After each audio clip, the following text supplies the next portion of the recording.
બનાસકાંઠા જિલ્લા સહિત રાજ્યભરમાં આજથી શાળા આરોગ્ય તપાસણી કાર્યક્રમનો શુભારંભ થયો છે। ત્યારે પાલનપુર તાલુકાના રતનપુરા ખાતે પ્રાથમિક શાળામાં આરોગ્ય તપાસણીનો કાર્યક્રમ યોજાયો હતો।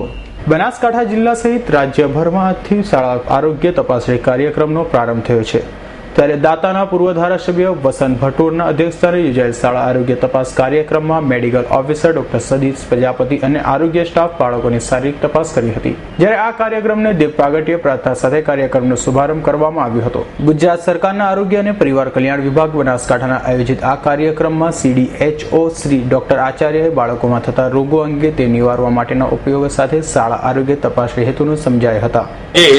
આખા ગુજરાત રાજ્યમાં અને તેમાં પણ બનાસકાંઠા જિલ્લામાં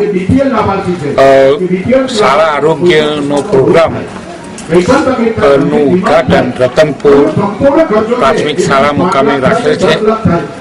તેમાં માનનીય કલેક્ટર સાહેબ, માનनीय जिला विकास अधिकारी साहेब, माननीय मुख्य जिला आरोग्य अधिकारी साहेब श्री तथा तमाम जिला अधिकारी मार्गदर्शन हेठळ आ प्रोग्राम राखेल छे। અત્રે આ પ્રોગ્રામમાં ઉપસ્થિત રહેલ શ્રી માનનીય ધારાસભ્ય શ્રી અને હાલના એગ્રોના ચેરમેન શ્રી વસંતભાઈ ભટોળ સાહેબ, તાલુકા વિકાસ અધિકારી સાહેબ। સાહેબ, આ શાળા આરોગ્ય ચકાસણી કેમ્પમાં શું કામગીરી કરવામાં આવશે? આ શાળા આરોગ્ય કાર્યક્રમમાં તમામ બાળકોની તપાસણી કરવામાં આવશે અને તેમજ જે માનનીય વડાપ્રધાન સાહેબ શ્રી નરેન્દ્ર મોદી સાહેબની જે રાહબરી નીતિ જે વાત કરવામાં આવેલ છે તેમાં સ્વચ્છતા અભિયાન ખાસ ચલાવવામાં આવશે।